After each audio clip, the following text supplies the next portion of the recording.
सहवन आप लोग का बहुत बहुत स्वागत है हमारे यूट्यूब चैनल स्टडी पॉइंट रहा में। तो गाइज आप लोगों के लिए एसएससी सीजीएल का टॉप 20 जीके जीएस का प्रीवियस ईयर क्वेश्चन लेकर आए गाइज। और ये हमारे एसएससी सीजीएल का प्रैक्टिस सेट 4 है गाइज। तो इसमें आपको हर टॉपिक कवर होंगे, चाहे वो हिस्ट्री से हो, पॉलिटी से हो, और geography, medieval history, ancient history, static GK, आपका इसमें सारी चीजों को कवर होगा। तो प्लीज आप इसमें जरूर देखिएगा कि आपसे कितना क्वेश्चन करेक्ट हुआ। आप मुझे कमेंट करके जरूर बताइएगा। और चलिए इस एसएससी सीजीएल प्रैक्टिस सेट 4 को एक नए जोश और जुनून के साथ स्टार्ट करते हैं। तो सुनिएगा। राह संघर्ष की जो चलता है, राह संघर्ष की जो चलता है, वही संसार बदलता है।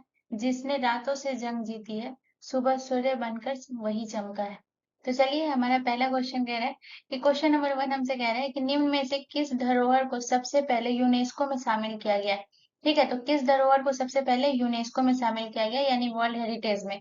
तो ऑप्शन ए सांची का स्तूप, ऑप्शन बी कोणार्क सूर्य मंदिर, ऑप्शन सी अजंता एलोरा गुफा, या ऑप्शन डी खजुराहो का मंदिर।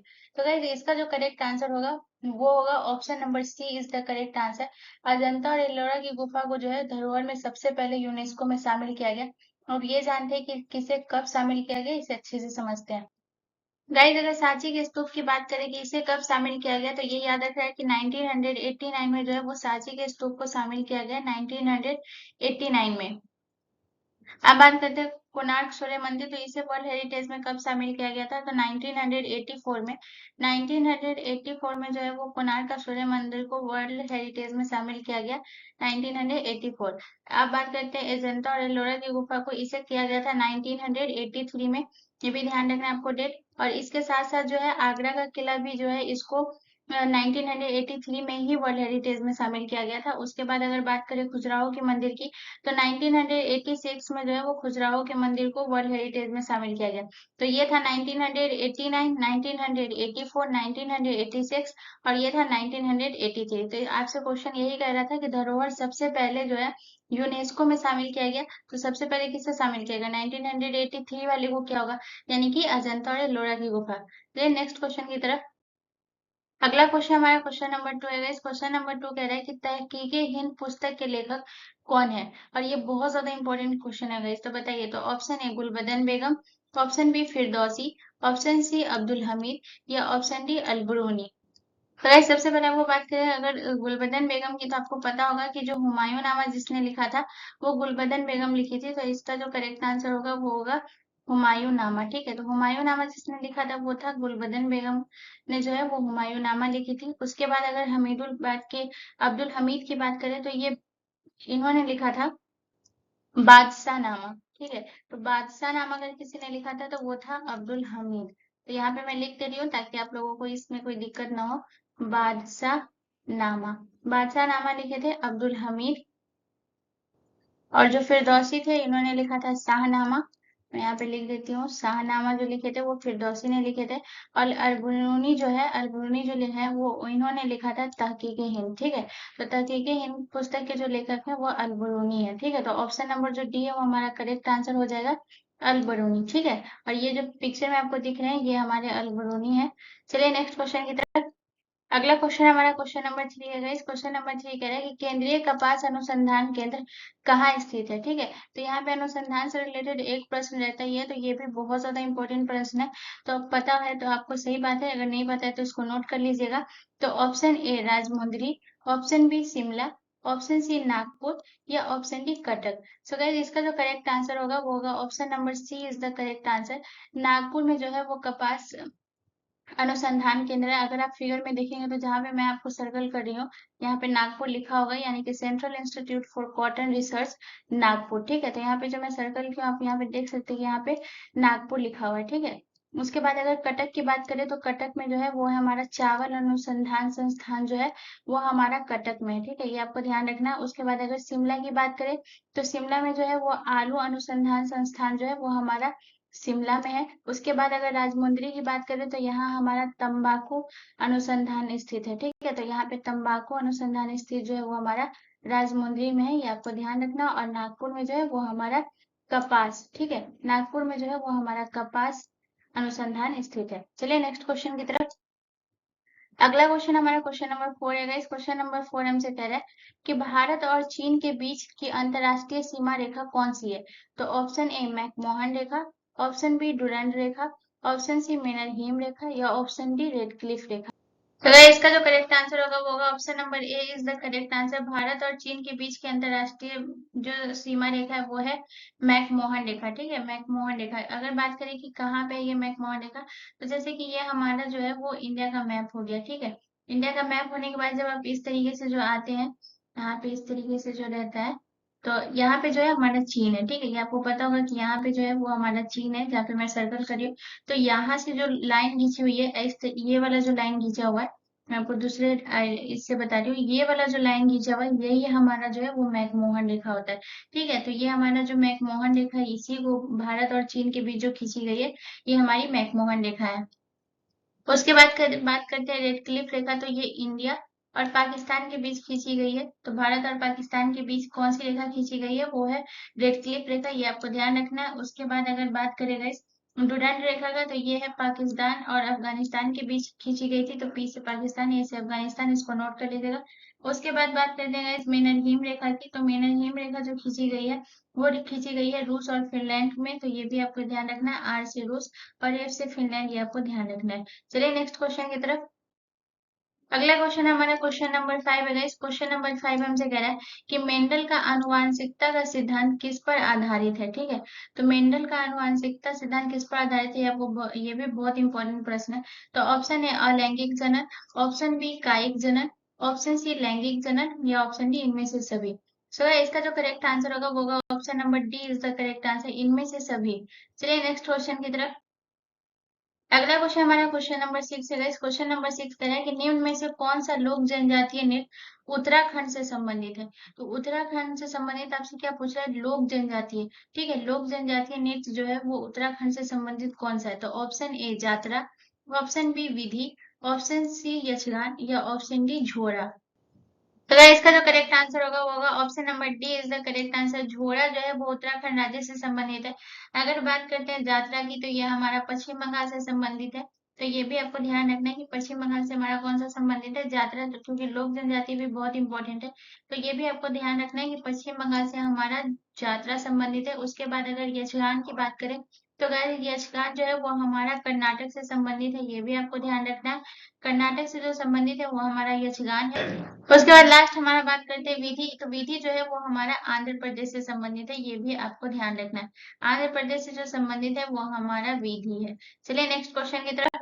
अगला क्वेश्चन हमारा क्वेश्चन नंबर 7 है गाइस। क्वेश्चन नंबर 7 कह रहा है कि किस वेद में जादुई माया और वशीकरण का वर्णन है? ठीक है, और ये भी बहुत ज्यादा इंपॉर्टेंट प्रश्न है गाइस। तो बताइए कि जादुई माया और वशीकरण का जो वर्णन है वो किस वेद में? तो option A Yajurveda, option B Rigveda, option C Atharvaveda या option D Samaveda. So guys इसका जो करेक्ट आंसर होगा वो होगा option number C is the correct answer.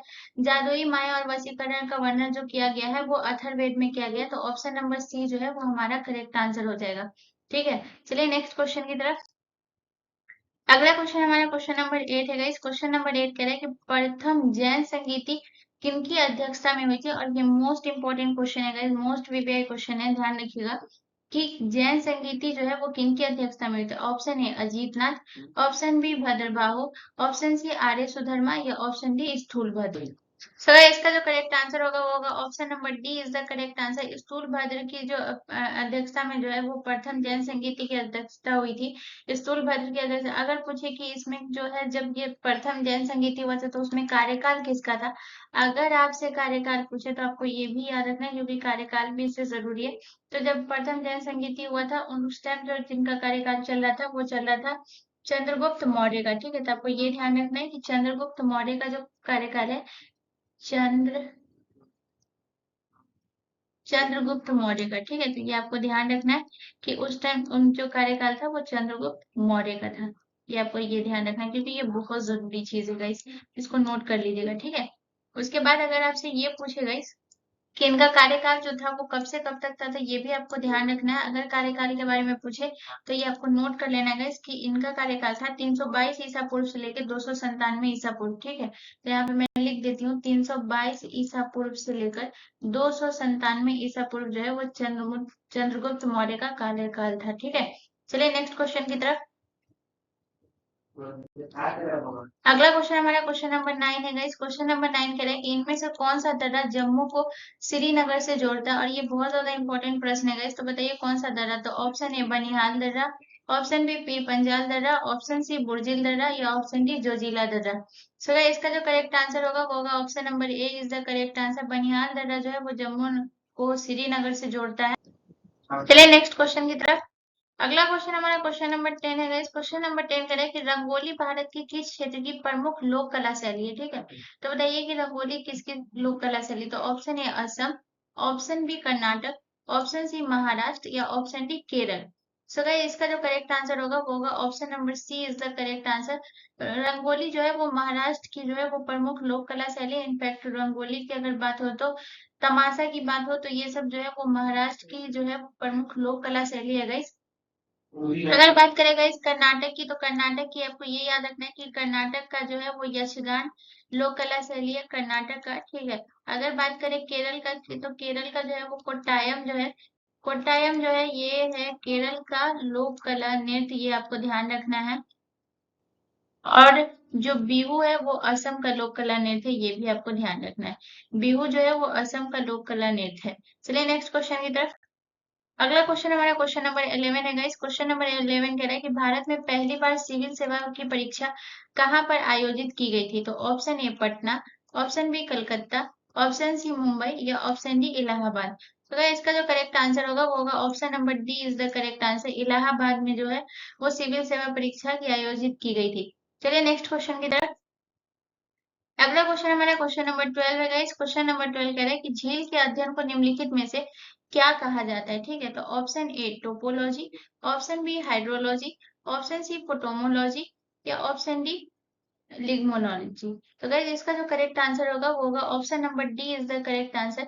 झील के अध्ययन को जो है वो लिग्मोलॉजी कहते हैं गाइस। और ये आपको ये ध्यान रखना है कि ये आपका एसएससी सीजीएल में ये प्रीवियस ईयर क्वेश्चन है, ये भी आपको ध्यान रखना है। इनफैक्ट ये इसमें जितने भी क्वेश्चन है सब बहुत ज्यादा इंपॉर्टेंट क्वेश्चन सब है, तो नोट करते चलिएगा। चलिए नेक्स्ट क्वेश्चन की तरफ।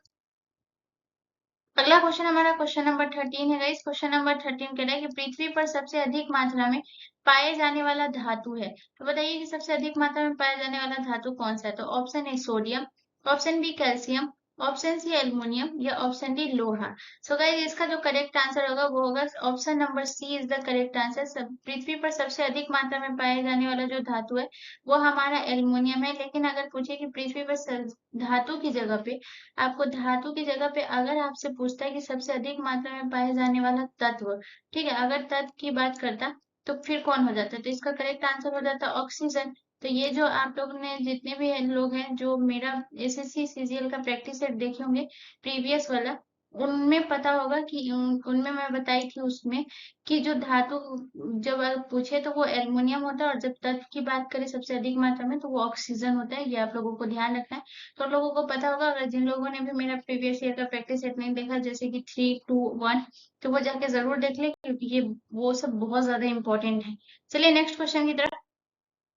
अगला क्वेश्चन हमारा क्वेश्चन नंबर 14 है। इस क्वेश्चन नंबर 14 कह रहा है कि संविधान के किस अनुच्छेद में उपराष्ट्रपति पद का प्रावधान किया गया है, तो बताइए option A 52, option B 76, option B अनुच्छेद 63, या ऑप्शन बी अनुच्छेद 53। सो गाइस इसका जो करेक्ट आंसर होगा वो होगा option number C is the correct answer. अनुच्छेद 63 में जो है वो उपराष्ट्रपति का प्रावधान किया गया। अगर बात करें अनुच्छेद 76 की गई, तो अनुच्छेद 76 में महान्यायवादी की जो बात की गई है वो अनुच्छेद 76 में की गई है, ये आपको याद रखना है, महान्यायवादी।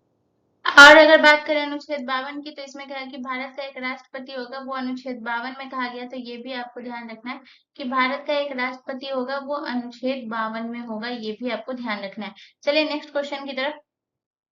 अगला क्वेश्चन हमारा क्वेश्चन नंबर 15 है गाइस। क्वेश्चन नंबर 15 कह रहा है कि आलमगीर के नाम से जाना जाता था, तो आलमगीर के नाम से किसे जाना जाता था, तो ऑप्शन ए औरंगजेब को, ऑप्शन बी बिंदुसार को, ऑप्शन सी समुद्रगुप्त को या ऑप्शन डी कुतुबुद्दीन ऐबक को। सो गाइस इसका जो करेक्ट आंसर होगा वो होगा option number A is the correct answer. Alamgir को जो है वो औरंगजेब जो है वो आलमगीर के नाम से जाना जाता था, और इनकी जो मृत्यु हुई थी ये भी ध्यान रखना है कि 1760 में जो है इनकी मृत्यु हुई थी। तो 1658 से लेकर के 1770 तक जो है इनका कार्यकाल था, तो ये भी आपको ध्यान रखना है 1658। और इनकी जब मृत्यु हुई थी वो कब हुई थी ये भी आपको ध्यान रखना है, 1760 में जो है इनकी मृत्यु हुई थी, ये भी आपको ध्यान रखना है। उसके बाद अगर बात करें समुद्रगुप्त की, तो भारत का नेपोलियन जिसे कहा जाता था वो समुद्रगुप्त को कहा जाता था। उसके बाद अगर बात करें कुतुबुद्दीन ऐबक की, तो लाख बख्श इसको कहा जाता था, ये भी आपको ध्यान रखना है क्योंकि ये लाखों का दान देता था, तो इसे लाख बख्श के नाम से जाना जाता था। तो ये भी आपको ध्यान देना है कि लाख बख्श के नाम से कौन जाना जाता था, कुतुबुद्दीन ऐबक। चलिए नेक्स्ट क्वेश्चन की तरफ। अगला क्वेश्चन हमारा क्वेश्चन नंबर 16 है गाइस। क्वेश्चन नंबर 16 कह रहा है कि दो विद्युत आवेशों के बीच लगने वाले बल से संबंधित है। तो ऑप्शन ए कूलाम का नियम, ऑप्शन बी एम्पियर का नियम, ऑप्शन सी ओम का नियम या ऑप्शन डी फैराडे का नियम। सो गाइस इसका जो करेक्ट आंसर होगा वो होगा option number A is the correct answer. Coulomb का नियम जो है वो दो विद्युत आवेशों के बीच लगने वाले बल से जो संबंधित है वो हमारा कूलाम का नियम है। तो ऑप्शन नंबर ए जो है वो हमारा करेक्ट आंसर हो जाएगा। चलिए नेक्स्ट क्वेश्चन की तरफ। अगला क्वेश्चन हमारा क्वेश्चन नंबर 17 है गाइस। क्वेश्चन नंबर 17 कर है कि निम्नलिखित में से कोल विद्रोह का नेतृत्व जो है वो किसने किया था। तो बताइए कि कोल विद्रोह का नेतृत्व किसने किया था। तो ऑप्शन ए गंगा नारायण हंगामा, option B Bhushan Singh, option C Gomdhar Konwar या option D Birsa Munda. So guys इसका जो करेक्ट आंसर होगा वो होगा option number C is the correct answer. तो गोमधर कुंवर जो है इन्होंने कोल विद्रोह का नेतृत्व किया था। अगर आपसे पूछे कि कोल विद्रोह कब हुआ था, तो यहाँ पे आपको कार्यकाल दिया भी हुआ है, आप वहां से देख सकते हैं 1831 से लेकर फिगर में 1831 से लेकर 1832। तो आपको अगर सीधे पूछे कि मतलब कि कोल विद्रोह कब हुआ था, तो आपको ये डेट याद रखना है 1831। ठीक है, 1831 जो है वो आपको डेट याद रखना है। उसके बाद अगर पूछे कि कोल विद्रोह जो संबंधित क्षेत्र जो था वो कौन सा, तो झारखंड। ये भी आपको ध्यान रखना है कि झारखंड जो था वो संबंधित था इससे, कोल विद्रोह से, तो ये भी आपको ध्यान रखना है। ठीक है, चलिए नेक्स्ट क्वेश्चन की तरफ। अगला क्वेश्चन हमारा क्वेश्चन नंबर 18 है गाइस। क्वेश्चन नंबर 18 कह रहा है कि इनमें से ध्वनि तरंगे सर्वाधिक तीव्र गति से चलती है। ठीक है, तो सबसे ज्यादा तीव्र गति से ध्वनि तरंगे किस में चलती है। तो ऑप्शन ए तरल में, ऑप्शन बी ठोसों में, या ऑप्शन बी वात में, या ऑप्शन डी गैस में। तो गाइस जो जितना ज्यादा ठोस हो, जो भी चीजें जितनी ठोस होगी उस सब में जो है वो ध्वनि तरंगे सर्वाधिक तेज होगी, ये भी आपको ध्यान रखना है। तो इसका जो करेक्ट आंसर हो जाएगा वो हो जाएगा option number B is the correct answer. तो जैसे कि ठोस में अगर लोहा वगैरह है तो उसमें क्या है ना कि ध्वनि तरंगे जो है वो सर्वाधिक तेज हो जाती है, सर्वाधिक तीव्र गति से जो है वो चलती है ठोस चीजों में, ये आपको ध्यान रखना है। और ये बहुत ज्यादा इंपॉर्टेंट प्रश्न है, मोस्ट वीवीआई प्रश्न है, ये आपको ध्यान रखना है। बहुत लोग इसमें कंफ्यूज हो जाते हैं, तो याद रखिएगा ध्वनि तरंगे सर्वाधिक तीव्र कब होगी, जो ठोस चीजें होंगी उसमें जो है वो तीव्र गति से चलती है, ये आपको ध्यान रखना है। चलिए नेक्स्ट क्वेश्चन की तरफ। अगला क्वेश्चन हमारा क्वेश्चन नंबर 19 है गाइस। क्वेश्चन नंबर 19 हमसे कह रहा है कि संविधान के किस अनुच्छेद में धन विधेयक की परिभाषा दी गई है। तो ऑप्शन ए अनुच्छेद 103, ऑप्शन बी अनुच्छेद 110, ऑप्शन सी अनुच्छेद 109 या ऑप्शन डी अनुच्छेद 124। सो इसका जो करेक्ट आंसर होगा वो होगा option number B is the correct answer. Article 110 में जो है वो हमारा धन विधेयक है। और एक चीज आप याद रखिएगा कि धन विधेयक को जो है वो राष्ट्रपति पुनः विचार के लिए नहीं लौटा सकता है। तो आपको क्वेश्चन इस तरीके से भी आपको देखने को मिलेंगे कि कौन सा ऐसा विधेयक है जिसे राष्ट्रपति पुनः विचार के लिए नहीं लौटा सकता। तो आप लोग कंफ्यूज नहीं होइएगा, याद रखिएगा धन विधेयक को जो है वो राष्ट्रपति पुनः विचार के लिए नहीं भेज सकता है और ना ही उसको रोक सकता है, तो ये आपको ध्यान रखना है। और ये किस आर्टिकल में दिया गया, तो अनुच्छेद 110 में। चलिए नेक्स्ट क्वेश्चन की तरफ। ये हमारा आखिरी प्रश्न है गाइस आज का। क्वेश्चन नंबर 20 हमसे कह रहा है। तो क्वेश्चन नंबर 20 कह रहा है कि भारत की सबसे बड़ी खारे पानी की झील जो है वो भारतीय राज्य में स्थित है। तो किस भारतीय राज्य में जो है भारत की सबसे बड़ी खारे पानी की झील है। और अगर आपसे पूछ दे कि भारत की सबसे बड़ी खारे पानी की झील कौन सी है, तो वो भी आपको ध्यान रखना है। तो जो सांभर झील है ना, सांभर झील, वो हमारा भारत की सबसे बड़ी खारे पानी की झील है। तो जो लोगों को भी अगर सांभर नाम से पता चल गया होगा, उनको पता चल गया होगा कि किस राज्य में है, तो बताइए किसमें। तो option A Andhra Pradesh, option B Rajasthan, option C Madhya Pradesh या option D Odisha. So guys इसका जो करेक्ट आंसर होगा वो होगा option number B is the correct answer. जो सांबर झील है वो हमारा राजस्थान में स्थित है और यह भारत की सबसे बड़ी खारे पानी की झील है, आपको ये ध्यान रखना है। तो होपफुली गाइस ये हमारा आज का जो प्रैक्टिस सेट 4 है वो समाप्त होता है। कमेंट करके मुझे जरूर बताइएगा कि आपको जो ये 20 क्वेश्चन है आपको कैसा लगा और आपका कितना करेक्ट हुआ। होपफुली गाइस आप लोगों को ये सेशन पसंद आया होगा। अगर पसंद आया तो please guys please please channel को जरूर सब्सक्राइब कर लीजिएगा एंड बेल आइकन पे जरूर क्लिक कर लीजिएगा। अगर आपको ऐसे सीजीएल के अलावा अगर आपको किसी भी चीज का चाहिए, चाहे वो बिहार पुलिस हो या फिर आपको किसी भी चीज का चाहिए, तो आप मुझे कमेंट करके जरूर बताइएगा। मैं आप लोगों के लिए भी प्रैक्टिस सेट लेकर आऊंगी। तो मिलते हैं नेक्स्ट वीडियो में गाइस, धन्यवाद।